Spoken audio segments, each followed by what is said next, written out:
આખા ભારત પ્રિન્સલી લિસ્ટના આખા ભારત પ્રિન્સલી લિસ્ટના એ પ્રમુખ હતા. 565 સ્ટેટના એ પ્રમુખ હતા. જામ દિગ્વિજયસિંહજી 1933માં જામનગર રાજ્યની ગાદી ઉપર આવ્યા. પોલેન્ડના નિરાશ્રિત બાળકો એક સ્ટીમરમાં નીકળી ગયા દુનિયા આખીમાં. 1 મહિનો ફર્યા પછી કોઈ પણ દેશે એને આશરો નહોતો આપ્યો. એનું એકમાત્ર કારણ હતું કે અંગ્રેજોનો ત્યારે બહુ હાક હતી ને, બધા અંગ્રેજોથી બીતા હતા.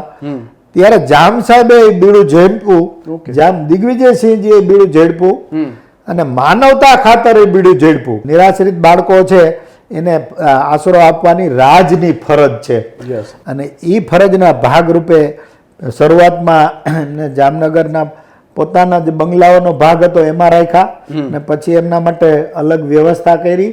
અને એ જે ભાષાઓ જાણતા હતા વિદ્યાર્થીઓ, એના ટીચરો બોલાવી અને એમને શિક્ષણ આપ્યું છે. એમાંથી જ કોઈ એક બાળક પછીના સમયમાં પોલેન્ડનો પ્રધાનમંત્રી થયો છે. ઓકે.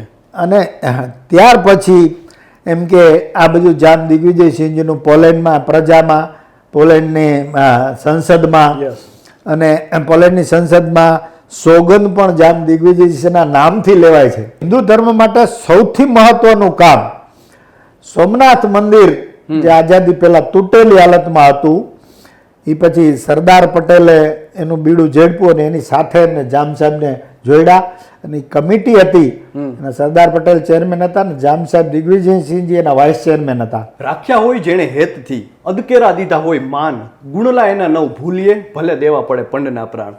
આમ તો આપણી આ ભૂમિ છે તે હંમેશા નિરાશ્રિતોને આશ્રય દેવા માટે ઉજળી રહી છે અને તેમાં પણ વાત કરીએ તો ગુજરાતનો આ જે પોલેન્ડ સાથે સંબંધ છે તેનું એકમાત્ર જો કોઈ કારણ હોય તો તે છે મહારાજા જામ સાહેબ દિગ્વિજયસિંહજી. સર દિગ્વિજયસિંહજીએ છે આજથી બીજા ઘણા સેંકડો વર્ષો પહેલાં જ્યારે બીજું વિશ્વયુદ્ધ હતું અને તે દરમિયાન પોલેન્ડના અનેક બાળકો છે તેમને આશ્રય આપ્યો હતો અને આજે પણ પોલેન્ડમાં છે તેમનું નામ છે તે ઉજળું છે.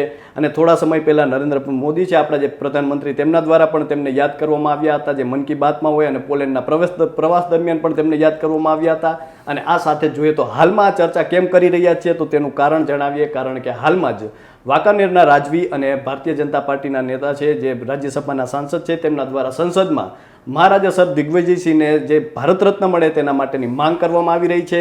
ત્યારે આ જ ચર્ચાને લઈને વાત કરવી છે. ત્યારે આપણી સાથે રમજુભા જાડેજા જોડાઈ ચૂક્યા છે, જેઓ સંકલન સમિતિના ટ્રસ્ટી છે. તે રમજુભા જાડેજા આપણી સાથે જોડાઈ ચૂક્યા છે.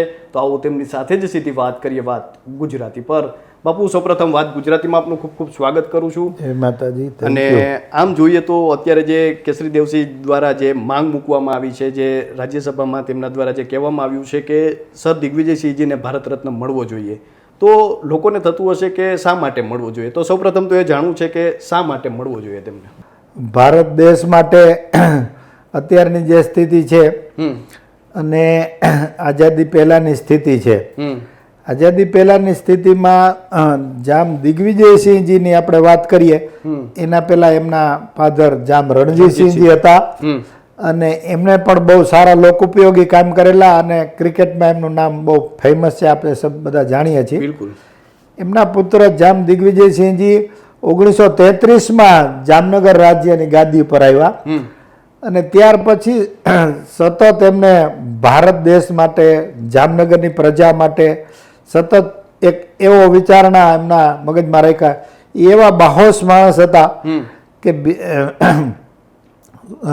આઝાદી પહેલાની આપણે વાત કરીએ, બીજા વિશ્વયુદ્ધ દરમિયાનની, તો જ્યારે પોલેન્ડના નિરાશ્રિત બાળકો એક સ્ટીમરમાં નીકળી ગયા દુનિયા આખીમાં. 1 મહિનો ફર્યા પછી કોઈ પણ દેશે એને આશરો નહોતો આપ્યો.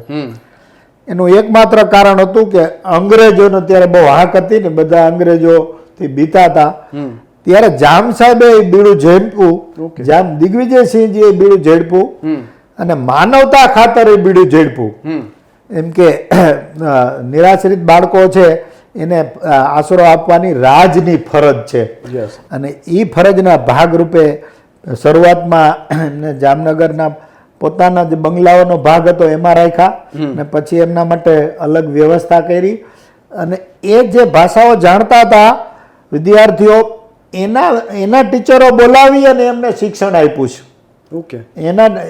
એની ભાષાના ટીચરો બોલાવી અને એમને શિક્ષણ આપ્યું છે, એટલે એ ઘણી મોટી વાત છે. બિલકુલ. અને એમાંથી જ કોઈ એક બાળક પછીના સમયમાં પોલેન્ડનો પ્રધાનમંત્રી થયો છે. ઓકે. અને ત્યાર પછી એમ કે આ બધું જામ દિગ્વિજયસિંહજીનું પોલેન્ડમાં પ્રજામાં, પોલેન્ડની સંસદમાં, અને પોલેન્ડની સંસદમાં સોગંદ પણ જામ દિગ્વિજયસિંહના નામથી લેવાય છે. એટલે આપણા માટે અને ભારત દેશ માટે અને દુનિયા માટે પણ ઇવન આ એક બહુ આદર્શરૂપ દાખલો છે, બહુ ગૌરવરૂપ દાખલો છે. અને એના કારણે જામ દિગ્વિજયસિંહનું નામ આજે પણ પોલેન્ડમાં અને તાજેતરમાં નેધરલેન્ડમાં પણ એમની પ્રતિમા મુકાણી. અને આપણા માનનીય વડાપ્રધાન શ્રી અનેક વખત આમનો ઉલ્લેખ કર્યો છે. જ્યારે જ્યારે જામનગર આવે ત્યારે જામ સાહેબને એ અવશ્ય મળે છે, એટલું એમને માન આપે છે. એટલે અને બીજું એક બહુ મહત્વનું પાસું જામ સાહેબનું, આમ તો ઘણા કાર્યો એમના છે. અકબર બાદશાહની સેનાને પણ એમને 2 થી 3 વખત હરાવેલી છે. એટલે હિન્દુ ધર્મ માટે પણ એને મહત્વનું કામ કર્યું છે. પણ હિન્દુ ધર્મ માટે સૌથી મહત્વનું કામ સોમનાથ મંદિર, જે આઝાદી પહેલા તૂટેલી હાલતમાં હતું, એ પછી સરદાર પટેલે એનું બીડું ઝડપ્યું અને એની સાથે એમને જામ સાહેબને જોડ્યા. અને કમિટી હતી અને સરદાર પટેલ ચેરમેન હતા ને જામ સાહેબ દિગ્વિજયસિંહજી એના વાઇસ ચેરમેન હતા. સોમનાથ મંદિરનો પુનઃ નિર્માણ કરવાનું કામ શરૂ કર્યું, ભૂમિપૂજન કર્યું ત્યારે સરદાર સાહેબ જીવતા હતા, પણ પછી એમનું દેહાંત થઈ ગયું હતું. અને બધી જવાબદારી જામ સાહેબે ઉપાડી હતી, આર્થિક પણ. અને જામનગર રાજ્યના કારીગરોને ત્યાં મોકલા હતા અને સતત સુપરવિઝન પણ જામ સાહેબ પોતે કરતા હતા. ઓકે. અને જ્યારે પૂરું થયું ત્યારે 1951 11મી મે એ દિવસે તત્કાલીન રાષ્ટ્રપતિ ભારતના રાજેન્દ્ર પ્રસાદજી એમના હાથે એ મંદિરનું પુનઃનિર્માણની ધ્વજારોહણ થયું. એટલે જામ દિગ્વિજયસિંહજી આ સિવાય પણ અનેક કાર્યો એમના એવા છે. અને એ કાર્યોથી ભારત દેશને જે આઝાદીની ચળવળ હતી, આઝાદીની જે ચળવળ હતી અને પછી જે સ્વતંત્ર મળવાનો જે સમય હતો, ત્યારે ભારતમાં 3 મહત્વના વ્યક્તિઓ હતા. જે મહાત્મા ગાંધીજી પોરબંદરના, મોહમ્મદ અલી જીણા પાનેલીના, એટલે એ પણ ઉપલેટા પાસે ગામ, અને જામ સાહેબ જામનગરના. એટલે સૌરાષ્ટ્રના 3 વ્યક્તિઓ હતા. એને ભારત દેશનું નિર્માણની એની પાસે જવાબદારી હતી. અને એમાં પણ દિગ્વિજયસિંહજીએ આખા ભારત પ્રિન્સલી લિસ્ટના એ પ્રમુખ હતા. 565 સ્ટેટના એ પ્રમુખ હતા. એટલે એમનો બહુ મહત્વનો રોલ હતો. અને ભારતની એકતા માટે પણ એમને મહત્વનું યોગદાન આપ્યું છે. રમજીભા, આમ જોઈએ તો જે આમ કહેતા હોય છે કે યોગ્ય વ્યક્તિનું યોગ્ય સમયે સન્માન થવું ખૂબ જરૂરી છે. અને આપ તો શૈક્ષણિક ક્ષેત્રે પણ હંમેશા અગ્રેસર રહ્યો છો, સમાજમાં જે શૈક્ષણિક કાર્યો પણ આપ કરતા રહો છો. તો આ ભારત રત્ન કેટલો મહત્વનો છે, જે અને એમાં પણ ખાસ કરીને જે મળી રહ્યો છે, જો મળી જાય જામ દિગ્વિજયસિંહજીને, તો કેટલો મહત્વનો છે, શા માટે જરૂરી છે દેવો? માનવતાનું એક ઉત્તમ ઉદાહરણ એમને જે પૂરું પાડ્યું છે. અત્યારના સમયમાં જે કાંઈ અર્થતંત્ર ચાલી રહ્યું છે, દેશનો વિકાસ ચાલી રહ્યો છે, એ સમયમાં માનવતાનું એક આદર્શ ઉદાહરણ અથવા તો ઉત્તમ ઉદાહરણ એમને પૂરું પાડ્યું છે. એટલે ભારત માટે બહુ મહત્વની અને ગૌરવની વાત છે. અને જામ દિગ્વિજયસિંહજીને ભારત રત્ન મળવો જોઈએ એવી ભારતની પ્રજાને પણ એના માટે માન થાય. અને ભારતની પ્રજાના પણ એ હિતમાં છે. કારણ કે અત્યારની પ્રજા એમાંથી દાખલો લેશે તો સારો સંસ્કારો પડશે અને સારી માનવતા ભારત દેશમાં ખીલશે.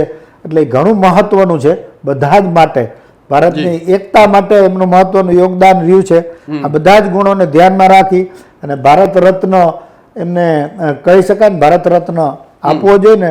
આપણને બહુ આનંદ છે કે માનનીય વડાપ્રધાનશ્રી અને મહત્વના આગેવાનો પણ એટલું નોંધ લે છે, રિસ્પેક્ટ આપે છે. એટલે ભવિષ્યમાં આપણી લાગણી અને જરૂરિયાતને ધ્યાનમાં લેશે એવી આપણે ચોક્કસ આશા રાખી શકીએ. ખાસ કરીને જોઈએ તો અત્યારે જે આ મુદ્દો છે એ સંસદમાં જે માંગ કરી છે તે કેસરી દેવસિંહજી ઝાલાએ કરી છે, તો એના વિશે શું કહેશો? જે તેમના દ્વારા માંગ કરવામાં આવી છે તેના વિશે શું કહેશો? માનનીય આપણા સંસદ સભ્ય શ્રી વાંકાનેર મહારાજા સાહેબ કેસરી દેવસિંહજી પણ એક સ્ટેટ કુટુંબમાંથી આવે છે અને ઇતિહાસના અભ્યાસુ છે, લાગણીવાળા છે, એટલે એમને જેના જે રજવાડાઓનું યોગદાન હોય એનો અભ્યાસ કરીને બહુ યોગ્ય સમયે સંસદમાં આની રજૂઆત કરી છે, એટલે એમને પણ ખૂબ ખૂબ અભિનંદન છે. અને એ સરકાર અને દેશના ધ્યાનમાં, પ્રજાના ધ્યાનમાં આ મુદ્દો મૂક્યો છે, એ બહુ સારી વાત છે ને સમયની માંગ છે. યોગ્ય સમયે એમને રજૂઆત કરી છે, એટલે એ પણ આવકારદાયક છે. તો બાપુ, અમારી સાથે જોડાવા બદલ અને આપનો કિંમતી સમય આપવા બદલ ખૂબ ખૂબ આભાર. તો આ હતા રમજુભા જાડેજા, અને તેમણે જે રીતે વાત કરી છે કે હાલમાં જે માંગ ઉઠી રહી છે કેસરી દેવસિંહ ઝાલા છે તેમના દ્વારા સંસદમાં જે માંગ કરવામાં આવી છે કે સર દિગ્વિજયસિંહજીને પણ ભારત રત્ન મળવો જોઈએ, અને તેના કાર્યો છે તેનાથી આપણે સૌ કોઈ વાકેફ છીએ. થોડા સમય પહેલા પ્રધાનમંત્રી નરેન્દ્ર મોદીએ પણ તેમના કાર્યોને લઈને વાત કરી હતી. આ સિવાય કેસરી દેવસિંહે પણ તેમના કાર્યો છે તેને લઈને વાત કરી છે. અને આ ઉપરાંત આપણે પોલેન્ડના ભારત સાથેના જે સંબંધો ગાઢ છે તેનું કારણ જે આપણે જે બ્રિજ માની રહ્યા છીએ તે સર દિગ્વિજયસિંહજી છે, તો તેમના માટે અત્યારે માંગ ઉઠી રહી છે. તો અત્યારે બસ આટલું જ. ફરી મળતા રહીશું વાત ગુજરાતી પર.